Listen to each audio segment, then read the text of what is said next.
I've kept him in this house for 10 years. He's so ungrateful. My mother-in-law openly hostile, believing my husband's lies. My husband himself has changed from the man I once loved into a selfish monster. Is this his true nature? At this point, I don't even care. Enough! Who's the ungrateful one here? Good luck dealing with your bad attitude.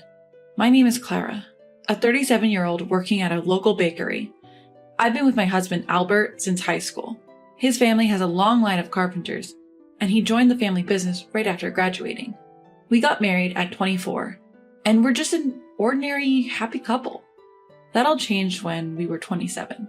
Clara, the hospital just called. Please come quickly. A frantic call from my usually composed mother-in-law at work. I rushed to the hospital and found my husband staring blankly ahead. He looked defeated, and my mother-in-law sobbing beside him. Clara, I can't move my legs anymore. At that moment, he broke down crying. I realized our lives would never be the same. Apparently, my husband went to the grocery store to buy drinks during his lunch break. My husband was waiting at a traffic light when a car hit him. His spine was damaged, paralyzing him from the waist down. After a long hospital stay, my husband came home, a completely different person compared to before the accident. We were living in a rental apartment, but then my usually quiet and craftsman-like father-in-law said, "You should live with us." And before my husband returned, he made his home accessible for us. We were financially unstable, so we gratefully accepted. "I'm home." He entered the house in a wheelchair, his voice devoid of energy. He used to be cheerful, loud, and always cracking jokes. Now, he was like a stranger. "Clara, is Travis doing well?" Daddy, does he hurt? Our 2-year-old son, Travis, was worried. Travis loves spending time with his dad, especially going down the slide at the park. Whenever his dad has a day off, they head to the park and slide until Travis gets tired. Seeing his dad after a long time, Travis couldn't contain his excitement. He tugged at his dad's hand as if to say, "Let's go play over there." But his dad looked sad. Before the accident, he would have easily stood up, put Travis on his shoulders, and spun around. Now he can't do that for Travis ever again. His dad is still recovering both physically and emotionally. Just then, mother-in-law shouted, "Travis, your dad can't walk anymore. Go away." My mother-in-law suddenly yelled at Travis. Travis, only 2 years old, couldn't understand and burst into tears. Mother-in-law looked annoyed. Mother-in-law is noisy about such a son. I was looking at him with a face that said something like that. Mother-in-law has been more irritable. She's probably struggling to accept the situation. "Travis, big boys don't cry. Come on, let's play with Grandpa," Father-in-law said, lifting Travis up. Travis smiled instantly. Father-in-law is usually quiet around us, but he adores his grandson Travis. For a moment, I saw a smile on Father-in-law's face. During my husband's hospital stay, I was summoned by my in-laws. "So, Clara, what are you planning to do? You're not thinking of leaving Albert, are you?" Mother-in-law asked, a bit agitated. Father-in-law signaled her to stop. I wondered, do they think that I'm heartless? Their words stung a little. My feelings for my husband haven't changed, and Travis loves his dad too. We'll get through this as a family. Thank you for your concern. I plan to stay by my husband, I assured them. They seemed grateful. I've read many books to prepare myself, but I've come to realize that good intentions alone aren't enough. Since coming home, my husband has become quite demanding. "That's not it. Come on, get it right," he'd snap, increasingly frustrated. He even threw a book at me once. "You don't understand how I feel." A phrase I've heard too many times. Seeing his changed behavior, Travis started saying, Daddy is scary. My son started saying things like that. However, in front of the helpers and friends who come to visit him, he is a bright husband like before. "Well, I guess I'll just take it easy from now on," he'd joke, and I felt a sense of nostalgia. "Hey, Clara, come here." When my husband calls me in that urgent tone, it's usually about his bathroom needs. I was busy feeding Travis and couldn't leave. "I'm sorry, mother-in-law, I can't step away right now. Could you please help Albert?" Even if I say something like that, it'll be awkward for him if I go, right? I'll take over making dinner for Travis. That's what she said, but my mother-in-law hardly took care of my husband. She seemed to chat with him while I was at work, but that was about it. Seeing this, my father-in-law sighed. "I'll go. Clara, sorry for always troubling you." He's gruff, but father-in-law is kind. He's also very proactive about helping my husband. When my husband first came home, he'd ask me, "What are you doing right now? What book is that?" He even helped me study. My mother-in-law didn't like that. "Clara, why don't you quit your job? Albert is in such a condition you should support him properly." That's what she said. I knew what mother-in-law was getting at. Basically, when father-in-law and I are at work, stay-at-home mother-in-law has to take care of my husband, and she doesn't like it, even though we mostly have a caregiver for that now. He's her own son. What's her deal? Plus, Travis is going to grow up. My husband can't work properly anymore, but we still need money. So, mother-in-law, could you please help out more? Father-in-law is helping me study, you know? We're family. Mother-in-law sighed at me. "Don't you dare make a move on my husband." She glared at me. What? Is she insane? My husband is still selfish, and mother-in-law says ridiculous things. I've thought about taking Travis and leaving many times. But my parents are taking care of my elderly grandmother at home. I couldn't think of going back there, and I didn't have the courage to live alone with my son. Clara, you've aged. Time flies, and it's been 10 years since my husband had his accident. I'm still working at the bakery. I'm now 37, and Travis is in 6th grade. These past 10 years, my mind has been filled with concerns for my husband and child. No wonder I've aged. Hey, how rude. We're still in our 30s, you know. Sorry. Maybe my husband has come to accept his condition after 10 years. He's started talking to me cheerfully again. While I'm at work, father-in-law, who's now retired, looks after him. As for mother-in-law, she's uncooperative as ever. And lately, for some reason, she's started ignoring me. But I can't think of why she'd treat me like this. Recently, my husband found a new hobby. He started playing basketball at a nearby gym with people in similar situations about 3 times a month. It seems to be a lot of fun, and I'm really grateful to the friend who introduced him to it. "Travis, you want to come too? Basketball is fun." When I tried to talk to our son Travis, he brushed me off saying, "I'm more into baseball, you know." Our relationship had grown distant. Travis, who once adored his dad, now saw him mostly as an angry figure. My husband didn't think he was the problem. "Isn't he a bit young to be in his rebellious phase?" he'd joke, leaving me with no choice but to sigh. Out of the blue, I got a call from my mom back home. "Hello, Mom, it's been a while." What? My elderly grandmother had passed away. She had been suffering from dementia and had been in a care facility for years. She caught a cold, which turned into pneumonia. I was told she looked peaceful when she passed, surrounded by family. That gave me some comfort.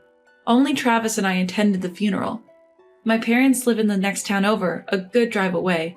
My husband stayed with his parents, so Travis and I took the opportunity to visit my family home. Seeing my parents again, they had aged significantly. Well, I guess I've aged too, I thought. How's Albert doing? Are you getting along with his parents?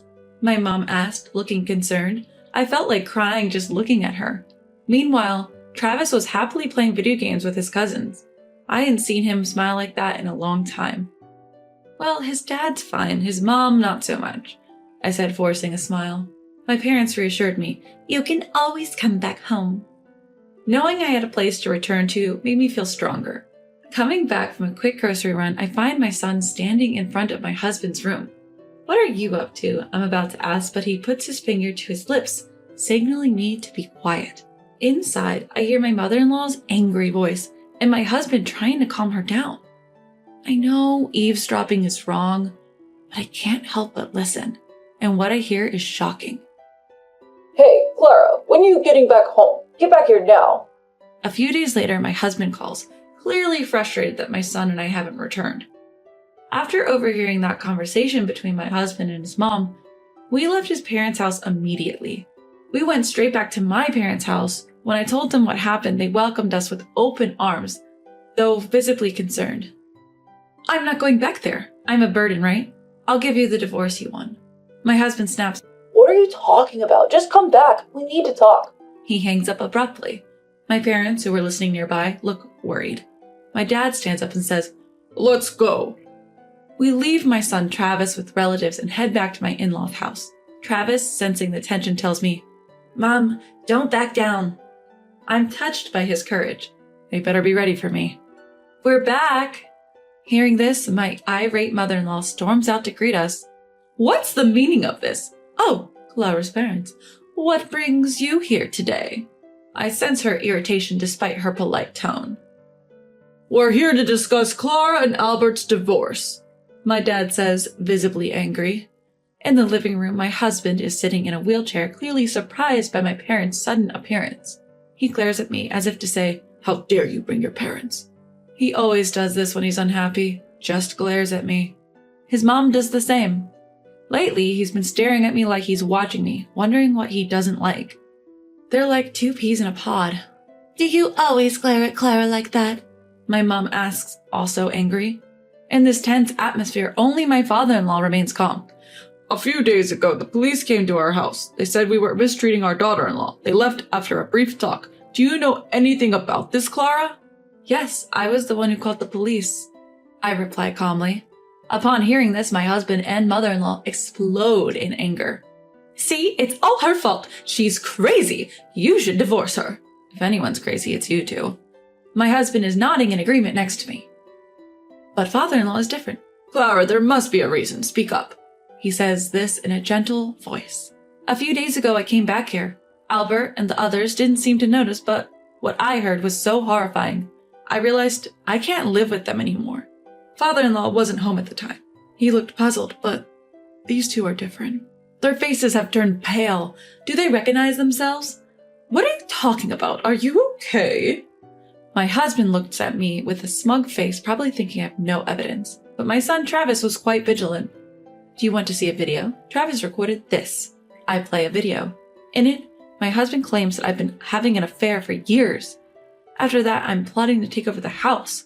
He says he's told me multiple times he wants a divorce so he can remarry someone he met through basketball. Mother-in-law is furious after hearing this. Divorce her immediately. She's even flirting with your father. I won't forgive her this time. But mother-in-law wants to keep Travis as the heir. The balcony on the second floor. The floor is old, about to give way. Can't we use that to get rid of Clara? Mother-in-law grins as she says this. That's going too far. But if she gets injured, maybe she'll understand how I feel. That's what they said. The video ends and I quietly put away my phone. Of course, I've never had an affair, and this is the first I've heard that my husband has met someone through basketball. I felt my life was in danger, so I reported to the police. That's all there is to it. But the police only said they'd listen to my story. My husband and mother-in-law are silent, their faces pale. Father-in-law looks angrier than ever. What is this? Are you both idiots? I thought I was the fool. Thank you, father-in-law, for always being there. I genuinely felt that way.